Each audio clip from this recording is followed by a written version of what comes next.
You're watching the History Fellow channel. In this video we're looking at Operation Ambassador.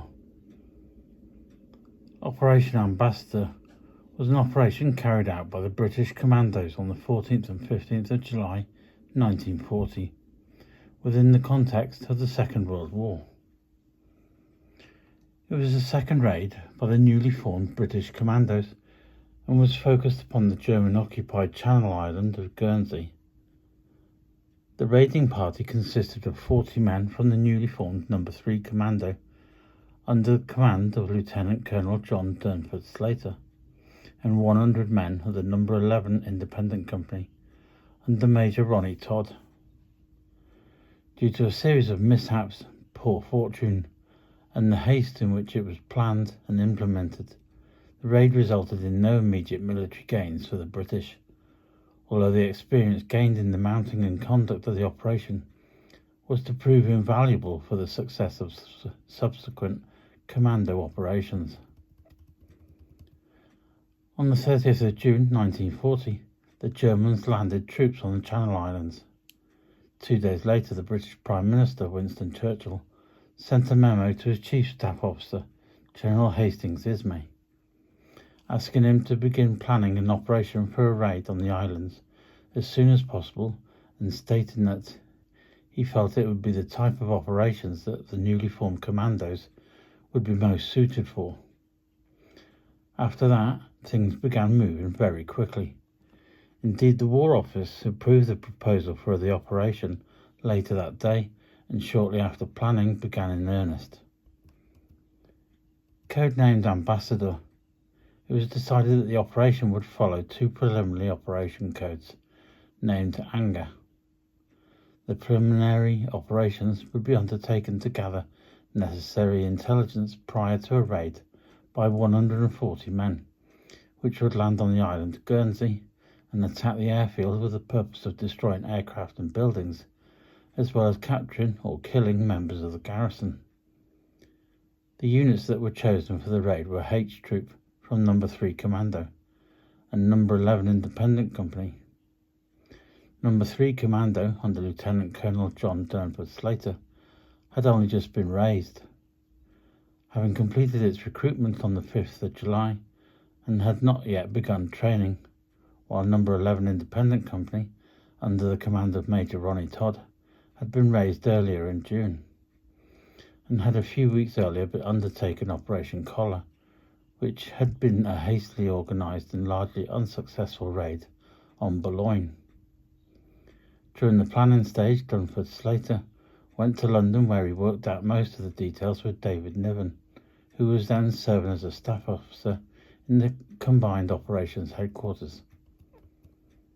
On the night of 7th and 8th of July, a reconnaissance operation was carried out, when Lieutenant Hubert Nichol, an officer in the Hampshire Regiment who was originally from Guernsey and first commissioned in the Royal Guernsey Militia, was landed on the island by the submarine HMS H-43. 3 days later, he was picked up, and based on the operation or the information that he was providing, it was determined that the garrison on Guernsey consisted of 469 soldiers, concentrated mainly around St. Peter's Port, and although there were machine gun posts all along the coast, they were sighted in a manner that meant they could be taken out within about 20 minutes of the alarm being raised. The original plan had been for the raid to be carried out on the night of the 12th and 13th of July. However, at the last moment it was put back to the 14th and 15th of July. Even then, shortly after embarkation, Durnford Slater received intelligence that the Germans had reinforced a number of the places where it had been planned to land some of the parties, and as such the plan was changed at the last moment. After the details were worked out, final battle preparations were undertaken in the gymnasium at the Royal Naval College of Dartmouth, where some of the cadets helped the commandos with loading magazines and helping prepare Bren guns and Thompson submarine guns that had been brought down from London specifically for the operation. At 1745, the raiding force embarked upon the two destroyers, HMS Skimmaker and HMS Saladin, and accompanied by 6 Royal Air Force air-sea rescue launches, who would take them from the destroyers to the land and beaches. There they would set out for the island of Guernsey.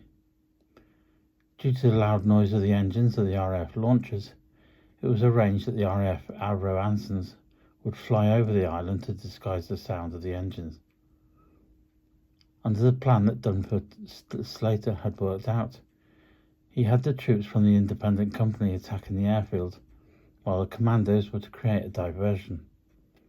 To this end, 3 landing points were selected. However, in the end, only the diversionary force from No. 3 Commando, consisting of only 40 men, was able to land successfully, landing at a beach in Telegraph Bay, just west of Cherbourg Peninsula, at 0:50 hours on the 15th of July, despite a faulty compass on the launch. One party of the No. 11 were taken to the wrong island as a result of another faulty compass. Landing on Little Sark, the team explored La Separine, and not finding any Germans, returned safely to the destroyer. Another party crashed into a rock, and the other 2 launches broke down after experiencing a series of technical problems. Although they managed to get ashore, albeit soaking wet, the party from No. 3 Commando failed to find any of the 469-man German garrison. Despite locating a German barracks and a machine gun nest, both had been abandoned prior to their arrival. One islander was encountered, only as he had a speech impediment. He was knocked unconscious to keep him quiet. They demolished a loose garden wall to make a small roadblock. Not hearing any noise from the direction of the airport, they decided to quietly retreat. They rendezvoused with the destroyers that were picking them up at 0300 hours, and if they were late, the destroyers were under orders to leave them behind, so the party subsequently returned to the beach, stopping to cut a couple of telegraph lines on the way. Upon arriving at the landing beach, the raiders discovered that they had to extract themselves by swimming some 100 yards out to their boats, as the tide had risen too high for their motorcraft to beach along the rocks. At this stage, it was discovered that 3 of the men from H Troop, No. 3 Commando, could not swim and had to be left on the beach with additional French currency. Although Dunford Slater requested that the submarine be sent back for these men, the Admiralty decided that it could not take the risk, and as a result the men later surrendered. During the extraction, a dinghy was used to ferry weapons to the boats, but on the 5th excursion it was dashed against a rock and overturned.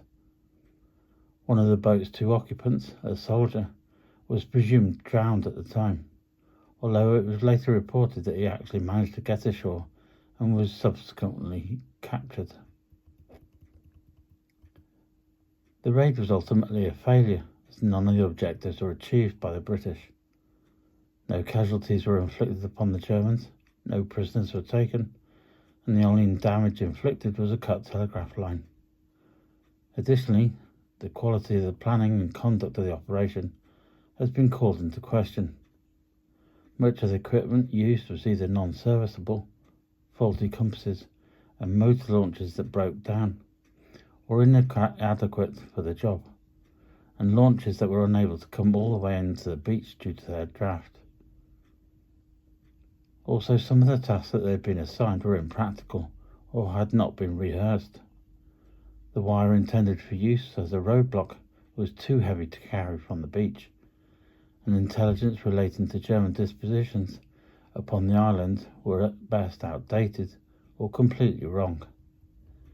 The commandos also found that they were burdened with equipment that was of no use, including steel helmets, gaiters, and an excess of ammunition. Largely this was a result of the haste in which the operation had been conceived and then put together, but it was also indicative of the embryonic status of the raiding and the Commandos concept. On the political side, the raid was also a disaster. Churchill was said to have been furious regarding the comical way in which the operation was undertaken, and it was also alleged that for some months the whole Commando concept was in jeopardy, with authorities considering their disbandment, although this did not eventually happen. As a concept, the Commandos went on to perform with considerable success later in the war. Indeed, it has been argued by authors such as Dunford Slater and Parker that the Commandos' future success in operations such as Overlord was in part due to the early failures such as Ambassador, as many of the lessons were learned that proved vital in the planning and conduct of future Commando operations. According to Richard Strappini, the government's embarrassment of the operation resulted in a lack of individual acts of bravery being recognised. Nevertheless, there was widespread changes. The independent companies were in turn disbanded and their personnel used to raise the first 12 Commando units. Much work went into the training and planning side of raiding also. For the next 8 months, the Commandos did little except train. To this end, formalised training schemes and schools were established, and Churchill sought to invigorate the concept by replacing General Bourne, who had previously been Director of Combined Operations, with Sir Admiral Sir Roger Keyes. If you found the information in this video informative or helpful, please feel free to give the video a thumbs up and consider subscribing to the channel. I thank you for listening and watching.